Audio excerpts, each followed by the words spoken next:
মই তো মনে মনে চিন্তা করতেছিলাম যে সবাই আগে আস্তা মুরগিরে মুই থাবা দেব। বাইর পরে কাট করিয়া লাইছি। কয় প্লেট মারছেন?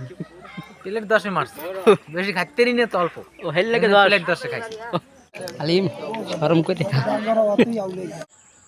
আসসালামু আলাইকুম গাইস। ঈদের পরপরই একটা বিয়ের দাওয়াত পাই গেলাম, হেল লাগে তাড়াতাড়ি করে যাইতেছি বিয়ের দাওয়াত খাইতে। মাত্র গোসল করে উঠছি, এখন যাইতেছি বিয়ের দাওয়াত খাইতে। ঈদের পর এইটাই আমার প্রথম বিয়ের দাওয়াত, আর আমি যাইতেছি ফেরদাউস ভাইয়ের লাগে। ফেরদাউস ভাইয়ের আনোয়ার ফাইপে চড়িয়ে মোরা হইলাম যাই আবার বরপক্ষ। আর বিয়ে বাড়ি আইয়ে দেখলাম বিয়ে বাড়ির সামনেই একটা পেঁপে গাছ। এরপর আর কি, বাইর পরে কাট করিয়া লাইছি। তুমি যে পেঁপে পারতে আছো, জোরে দাও জোরে। এই পড়ছে,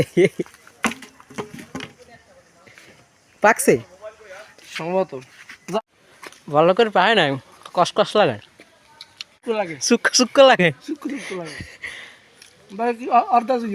কিরম লাগে খাইতে? বিয়ে বাড়ির সামনে আইয়া মোরা কিছুক্ষণ অপেক্ষা করলাম। একটু পর দেখলাম যে মোগো লোকজন সবাই চলে আইছে। এর লিগে সবাই লইয়া ভিতরে ঢুকে পড়লাম। মোর পাশে যে পোলাডারে দেখতে পাইতেছেন, এই পোলাডারই আজকে বিয়া। কিছুক্ষণ ওয়েট করার পর মোগো সবার সামনে আবার শরবত দিয়ে গেল। মই তো অপেক্ষা করতে আসছিলাম যে মোগো সামনে বড় প্লেটটা কখন দিবি।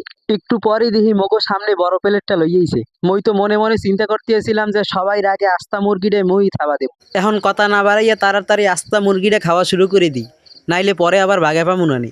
আলিম গরম করে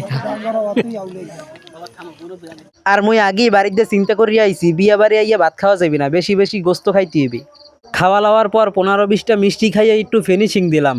এর পরে একটা পানমহি দিয়া জালাল বাইদারে যাইয়া ছোট্ট একটা ইন্টারভিউ নিলাম। কেমন কি খাইলেন দালাল ভাই? খুব সুন্দর, খুব সুন্দর। ভালো আছে? খুব ভালো হয়েছে। কয় প্লেট মারছেন? প্লেট 10 মারছে, বেশি খাইতেই না তো অল্প। ও হেল লাগে প্লেট 10 খাইছি। অতপর জালাল ভাইয়ের গাড়িতেই বাড়ি চলে আইলাম। বিয়ের দাওয়াত খাইয়া বাড়ি আইয়ে পড়ছি, আর পান খাইছি, হেল লেগে মুখটা একটু লাল।